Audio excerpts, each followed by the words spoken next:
내가 새누리당이 홍준표 대표가 있을 때 서울시장 재보궐선거를 했잖아요. 보궐선거를 했잖아요. 하고 패배를 한 다음에 비대위라는 게 만들어졌습니다. 그때 우리가 무엇을 목도했습니까? 과연 한나라당이라는 당이 민주적 기본 절차에 의해서 당명을 바꾸고 정강정책을 바꾸고 당의 로고를 바꾸고 색깔을 바꾸고 공천을 했습니까? 안 그런 것은 전 대통령께서 비대위원장 안 그런 것은 천하가 다합니다. 박근혜 대통령이 비대위원장을 하시면서 자기가 원하는 사람들을 전부 다 비대위원으로 뽑아놓고 잘못 얘기를 하면, 비판적으로 얘기하면 하수인에 불과한 거예요. 추종자에 불과하고. 그런 사람들이 들어가서 마치 혁명 부리듯이, 점령 부리듯이 마음대로 쳐내고 당의 색깔을 파란 색깔을 빨간 색깔로 바꿔버리고 로고를 자기 마음대로 뜯어서 바꿔버리고 당명도 마음대로 바꿔버리고 공천도 공심위를 마음대로 구성해서 마음대로 자기 원하는 사람들을 마음대로 공천하고 그렇지 않습니까? 비대위니까 그렇게 하는 거죠. 비상대권. 그때 한나라당이 망해서 어디 불이 났습니까? 무너졌습니까? 어디 폭탄이 떨어져서 사람들이 다 죽었어요? 그건 안 되죠. 그건 말이 아닌 겁니다. 당은, 정당이라는 것은 지지도가 80%까지 올라가다가도 10%까지 떨어질 수 있는 겁니다. 정당이라는 것이 뭡니까?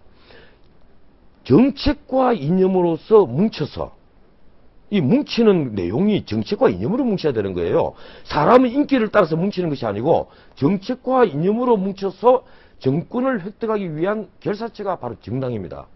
그러면 당시 한나라당에 정강정책이 있고 한나라당 이념이 있습니다. 그 이념과 정강정책으로 전부 다 뭉친 거예요. 그런데 내가 홍준표 지금 경상도 지사인데 그분이 당대표를 할 때 처음에는 무상급식에 다 반대를 했지 않습니까? 당시에 무상급식에 반대하는 국민들 여론이 60%를 넘었고 예, 그건 사실입니다. 그건 지금 부인하면 안 되죠. 그런데 나경원 의원이 재보선에 나갔을 때 당의 무상급식에 대한 태도를 바꾸지 않으면 내가 선거를 지원하지 못하겠다. 그게 이제 박근혜 전 대표의 그 생각이었거든요. 그리고 홍준표 대표가 그걸 바꿨습니다. 사실상 무상급식을 수용한 거예요. 선거가 보역 대결이 되지 않고 보수와 진보의 대결이 되지 않고 우파와 좌파의 대결이 안 되고 이러다 보니까 여야의 대결이 되어버렸어요. 당연히 패배하겠죠. 그 선거는 이미 패배를 자인하고 들어간 선거가 되어버렸습니다. 만약에 그 선거를 그때 박원순 시장이 당선됐던 선거입니다. 무상급식이냐 아니냐 이 경쟁으로 나갔다면 나는 선거에서 이길 수 있었다고 봐요. 그런데 그렇게 나갔습니다. 그것도 잠깐만요. 그것도 당론 변경 절차를 전혀 거치지 않았어요. 그때도. 예, 안 거쳤죠. 당론 변경 절차를 언제 거쳤습니까? 최고위원 의결 이런 거 없었습니까? 그 상세한 내용은 모르겠지만 당론 변경의 절차를 거치지 않은 것은 분명합니다. 그리고 나서 이제 비대위가 구성이 됐습니다. 비대위는 문자 그대로 이 혁명위였죠. 혁명위원회죠. 그 당 하나만 보면 혁명위원회예요. 지금 민주당은 더합니다. 그거보다. 당 자체를 없애버린 거거든요. 지금 당을 뭐 만들어진 지 사실 얼마 되지도 않는다. 그래서 이제 해산 안 하고 합당하는 식으로. 아니 글쎄 만들어지지도 않은 이 당과 합당한다는 건데 이 민주당 자체도 사실은 만들어진 지 얼마 안 되는 정당이에요. 소위 그 통역이라는 통합과 혁신이 혁통이라고 합니까? 그 친노계가 들어와서 또 그 앞에 만들어졌던 민주당과 합쳐서 지금 민주당이 된 것 아닙니까? 그렇죠. 그러니까 만들어지지도 얼마 되지 않은 정당이다 보니까 그럴 수 있을지는 모르겠습니다만 하여튼 국회의원이 126분이나 있는 공당, 제1당 이 거대 정당을 없애는 건 맞습니다. 없애잖아요. 지금 통합을 하든 뭘 하든 이 당을 없애는 거거든요. 그런데 당대표가 혼자서 결정을 하고 아침에 최고위원 회의를 열어서 그것을 공지를 합니다. 그러니까 아무도 뭐 반대하는 박수를 다 없었던 것 같아요. 네. 속으로 반대를 할지라도 지금 반대를 할 입장이 못 되니까 반대를 못 하는 거죠. 이게 이념과 정강정책으로 다 뭉친 정당 같으면 무슨 소리냐? 그리고 직정 절차가 평소에 유지되는 정당 같으면 왜 당대표 당시 만들어 하느냐 하고 난리가 났겠죠.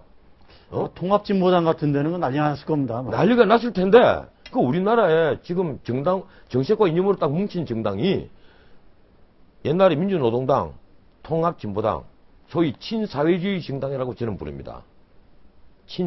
사회주의 정당인지 아닌지는 모르겠는데 네. 최소한 친사회주의 정당은 맞아요. 그건 아마 그분들도 부인 못할 겁니다. 그 정당들 빼놓으면 없어요. 안철수 신당 이건 다 하죠. 이건 이번에 정말 되었습니다. 이 그분이 늘 얘기하는 게 새정치 아니에요. 참 기가 막힙니다. 이게 새정치입니까? 새정치라는 것이 당에 소위 공동위원장이 얼마나 많아요. 6분인가 7분인가 되고 거기 의장이 윤여준 전 장관이 있습니다. 그분 탈고초려해서 모셔온 분이에요. 그리고 우선 당의 정체성을 봅시다. 당 정체성이 뭐냐 내놔라 하니까 지금 아직까지 제대로 내놓지 않았습니다. 잠깐만요. 근데 예전에도 다 뭐 삼당합당도 하고 뭐 민주당도 하고 그 얘기는 좀 이따 하고요. 예. 다 당 총재들이 다 밀실에서 했어요. 그때도. 그러니까 우리나라에 제대로 된 정당의 역사가 아직 없다는 얘기죠. 근데 이제 새 정치를 한다, 뭐 이란다 그러면 그럼 그런 말 하지 말고 우리도 구태 정치를 계속 하겠습니다. 이렇게 얘기를 해야죠. 근데 그게 아니고 더 다르게 한다고 했으니 다 모셔와 놓고 우선 한번 보세요. 당의 정체성이 뭐냐 이러니까 뭐라고 얘기했습니까? 진보적 자유주의 하겠다. 이러다가 그 말이 좀 헷갈리니까 합리적 보수 그리고 성찰적 진보. 내 차라리 성찰적 보수와 합리적 진보를 아우르겠다 하면 또 내가 한 번 더 생각해 봤을 겁니다. 그게 아니고 늘 하던 얘기들. 합리적 보수, 성찰적 진보를 아우르겠다. 쉽게 말하면 보수도 먹고 진보도 먹겠다. 이게 이제 당의 그 정체성이라고 했는데 이번에 사실 정강정책 작성위원회를 만들었죠. 만들어서 지금 김효석 전 의원 그리고 또 이 싱크탱크 내일에 장하성 교수 뭐 이런 분들 윤영환 교수 이런 분들이 공동위원장이 돼서 정강정책을 하고 있었어요. 하고 있었는데 안철수 의원이 이게 이 당은 내 거라는 생각을 하고 있거든. 내 것이란 말이에요. 공동위원장이 있고 당의 이념과 정책으로 뭉친 우리 모두의 것이 아니라 나도 그 일원이 아니라 이 당은 내 것이니까 내 마음대로 김한길 대표와 합의를 하는 겁니다. 합칩시다. 50대 50 같으면 좋습니다. 그리고 기초선거 공천폐지 이게 좋은 명분입니다. 자기 기득권 내려놓고 이렇게 새정치 하겠다는 거 참 국민들에게 말하기 좋네요. 합시다. 그래서 하는 겁니다. 지금. 이걸 어떻게 해석해야 됩니까 우리가? 안철수 의원은 좀 더 큰 그릇에 들어가서 그 큰 그릇을 한번 바꿔보겠다. 큰 그릇을 들어가든 작은 그릇을 들어가든 개구문으로 들어가든 남대문으로 들어가든 당원들에게 공동체에 소속된 그 작은 공동체 아니에요. 그 사람들은 무리하죠. 자, 이런 의견이 있는데 내 의견이 이렇습니다. 여러분들 어떻게 생각합니까?